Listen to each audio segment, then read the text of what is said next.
India 50 years of reflection.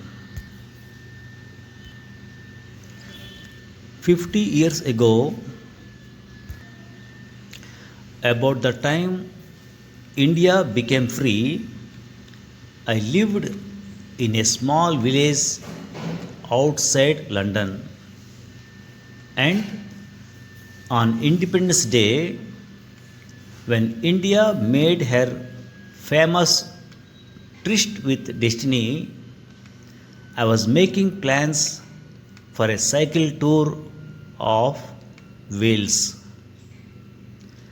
My family was 5,000 miles away in Goa, and the farthest of any of them had ever ventured out of Goa was to nearby Mumbai.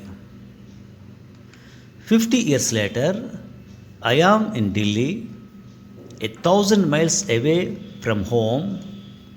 My son is in California, 10,000 miles away, and we have no family in Goa. In a short spell of 50 years, we have become a rootless lot, the fate of all societies on the move.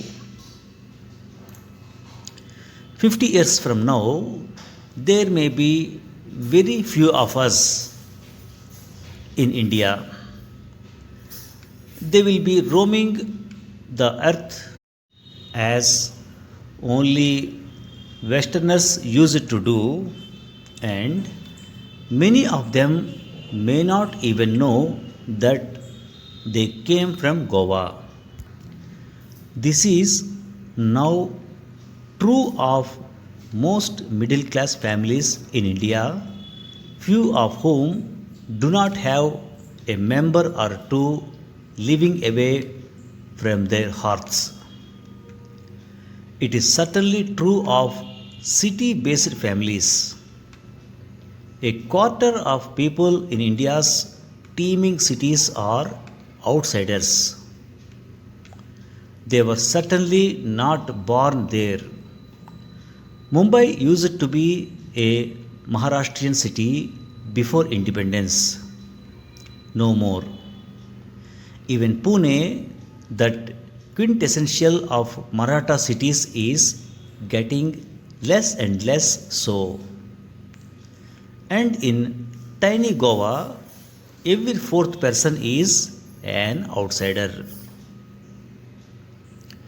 Independence has brought movement to Indians. For 1,000 years, only a handful ventured outside their villages and towns. Now, change has become a fact of life. Change has meant a better life in material terms, better jobs, better education, bigger incomes, and better prospects all round. This is still not reflected in the way the economy has moved.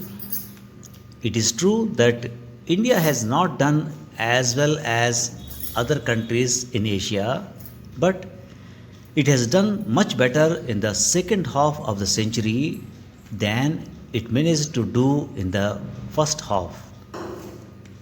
Until independence, the Indian economy was virtually stagnant. After independence, it has moved ahead with a rate at least twice as much as it did before 1947. The fact that Indians are on the move also means that they have become more Indian. When you are transplanted to a strange new place, you try to look for something you can hold on to as your own. The only thing that can bring you closer and yet keep your identity is your sense of nationhood. Indians are more Indian today instead of being more Marathi or Bengali or Madrasi than they ever were in the last 1,000 years. India too has changed. It is now a nation state instead of being just a triangular shape on the map. The nation state is a vessel that holds the nationhood together. It is this strong sense of national identity that has enabled the state to fight off the insurgencies on its borders, first in the northeast, then in Punjab and Kashmir. Thousands of Indians have died in the process. It has also made the Indian government bold enough to stand up and say no to Western powers on the issues of CTBT. This would have been unthinkable 50 years ago. The next 50 years will be very trying as other forces will come into play as they always do in the life of a developing nation. During the first 50 years of independence, India's polity was strong, its economy weak. All its energy went into making the country a strong nation state. In the next 50 years, the economy will get stronger, but the country will have to be on guard to see that the polity remains strong too. Thank you very much. A quarter of people in India's teeming cities are outsiders.